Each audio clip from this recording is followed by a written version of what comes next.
अस्सलाम वालेकुम स्टूडेंट्स, आज के नए लेक्चर के साथ आपकी खिदमत में हाजिर हूँ।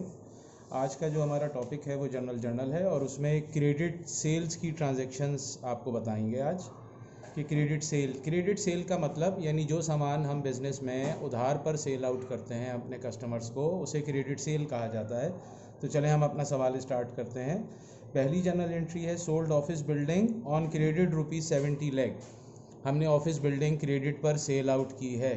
तो ऑफिस बिल्डिंग जब हमने क्रेडिट पर सेल की है तो कस्टमर से पैसे अभी हमने रिसीव किए नहीं है, बल्कि पैसा हमने रिसीव करना है। उस रिसीव करना है को कहते हैं अकाउंटिंग लैंग्वेज में अकाउंट्स रिसीवेबल। तो देखिए हमने पहली जर्नल एंट्री यहाँ पास की हुई है। नंबर 1, अकाउंट्स रिसीवेबल हमारा एसेट्स है, ये बढ़ रहा है। कस्टमर से हमने पैसे लेने हैं, तो जब कस्टमर से पैसे लेने होते हैं, जब हम उसे क्रेडिट पर मर्चेंडाइज सेल आउट करते हैं तो रिसीवेबल हमेशा इंक्रीज़ होता है, तो हम इसे डेबिट करते हैं। तो ये देखें अकाउंट रिसीवेबल डेबिट है 70 लाख रुपए से।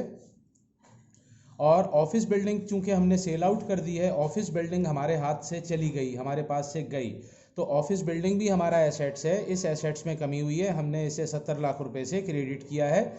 नीचे हमने यहाँ एक नरेशन लिखी है, to record office building sold on account. Number 2 entry है sold office furniture on account ₹1 lakh. हमने ऑफिस फर्नीचर क्रेडिट पर सेल आउट किया है। ऑफिस फर्नीचर क्रेडिट पर जब सेल आउट किया हमने, तो इसका मतलब कस्टमर से हम पैसे मांग रहे हैं, उसे कहते हैं accounts receivable. Account receivable increase हो रहा है। जब हम मर्चेंडाइज क्रेडिट पर या कोई और एसेट्स क्रेडिट पर सेल करते हैं, तो क्रेडिट पर सेल करने का मतलब ये होता है कि हमारा जो रिसीवेबल है वो इंक्रीज़ हो रहा है जब हम कस्टमर से पैसे मांग रहे हैं। अकाउंट रिसीवेबल को हमने 1 लाख रुपए से डेबिट किया, ऑफिस फर्नीचर को 1 लाख रुपए से क्रेडिट किया। ऑफिस फर्नीचर चूँकि हमने सेल कर दिया है, हमारा ये एसेट्स डिक्रीज़ हुआ है। तो rules of debit and credit के मुताबिक जब कोई एसेट्स डिक्रीज़ होता है उसे क्रेडिट में रिकॉर्ड करते हैं। इसकी नरेशन है, to record sale of office furniture on account.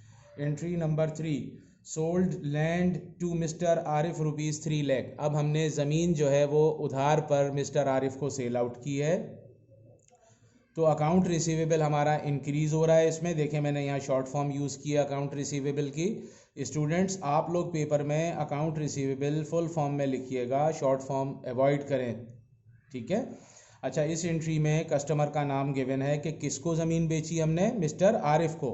तो अगर किसी कस्टमर का कंपनी का नाम गिवन आ जाए जिसे हमने सामान उधार पर बेचा हो, तो ब्रैकेट में उस कस्टमर का या उस कंपनी का नाम यहाँ पर मेंशन किया जाता है। अकाउंट रिसीवेबल इस एंट्री में हमारा इंक्रीज़ हुआ, हमने इसे डेबिट किया 3 लाख रुपए से। और लैंड हमारा एसेट्स है, ये रिड्यूस हो गया, डिक्रीज़ हो रहा है, तो हमने इसे क्रेडिट साइड में रिकॉर्ड किया है। ये इसकी हमने यहाँ नरेशन लिखी है, to record sale of land on account. Next हमारी एंट्री है sold office supplies to Ansari stationers ₹1 lakh. हमने अंसारी स्टेशनर्स को 1 लाख रुपए की ऑफिस सप्लाईज जो हैं वो सेल आउट कर दी हैं। तो उधार माल बेचा है हमने, कस्टमर से हम पैसा मांग रहे हैं, उस पैसा मांगने को अकाउंट्स रिसीवेबल कहते हैं। हमने इसको डेबिट किया, ये इंक्रीज़ हो रहा है। ब्रैकेट में अंसारी स्टेशनर्स मेंशन कर दें, 1 लाख रुपया डेबिट कर दें। ऑफिस सप्लाईज हमने क्योंकि सेल आउट की हैं, ये हमारे पास से चला गया, हमारा एसेट्स कम हुआ, हमने इसे क्रेडिट किया। नरेशन इसकी, to record sale of office supplies on account. Entry number 5, sold machinery on account ₹9 lakh. हमने मशीनरी उधार पर 5 लाख रुपए की सेल आउट की है, उधार पर बेच दी, कस्टमर से हम पैसा मांग रहे हैं, अकाउंट रिसीवेबल इंक्रीज़ हो रहा है, इसलिए हमने इसे यहाँ डेबिट किया है 9 लाख रुपए से। और मशीनरी हमारा एसेट्स है, वो हमने बेचा है, वो हमारे पास से गया, यानी कम हो गई मशीनरी, तो हमने 9 लाख रुपए से मशीनरी को क्रेडिट किया है। इसकी नरेशन है, to record sale of machinery on account. अब इसके बाद हम एंट्री नंबर 6 पर आते हैं। जी स्टूडेंट्स, अब हमारी ये एंट्री नंबर 6 है। नेक्स्ट पेज पर जो है इसका सोल्यूशन आ गया है, तो नेक्स्ट पेज पर भी आप journal date, particular, post reference, debit और क्रेडिट सबसे पहले लिख लें। Entry number 6, merchandise sold on account ₹1 lakh. हमने मर्चेंडाइज उधार पर 1 लाख रुपए की फ़रोख्त कर दी। स्टूडेंट्स, जैसा कि मैंने आपको पहले कैश ट्रांजैक्शंस में भी बताया था कि मर्चेंडाइज वो सामान होता है जो हम इस नीयत से पहले इसे परचेज़ करते हैं कि हम इसे प्रॉफिट के साथ बेचेंगे। तो अब यहाँ पर इस एंट्री में हम मर्चेंडाइज बेची हमने उधार पर 1 लाख रुपए की, तो ये हमारी बाय नेचर रेवेन्यू है, आमदनी है। क्योंकि मिसाल देता हूँ, 1 लाख की चीज़ अगर हम 1.25 लाख रुपए में बेच देंगे 1,25,000 रुपए में, तो 25,000 का हमें फ़ायदा हुआ। ये 1,25,000 हमारी टोटल रेवेन्यू कहलाएगी। तो इसकी जनरल एंट्री देखें स्टूडेंट्स, अकाउंट रिसीवेबल को आप डेबिट कर लें 1 लाख रुपए से, और सेल्स को हमने 1 लाख रुपए से क्रेडिट कर लिया। जब भी मर्चेंडाइज बेचेंगे तो वर्ड सेल्स का यूज़ करेंगे। मर्चेंडाइज वो सामान है कि जो हम प्रॉफिट के साथ सेल करते हैं, तो यहाँ पर सेल्स का वर्ड यूज़ होगा। हमारी रेवेन्यू इंक्रीज़ हुई है इसलिए हमने इसे क्रेडिट किया है। जैसा कि मैंने आपको rules of debit and credit जो बेसिक कॉन्सेप्ट की लेक्चर था हमारा, उसमें भी मैंने आपको बताया था।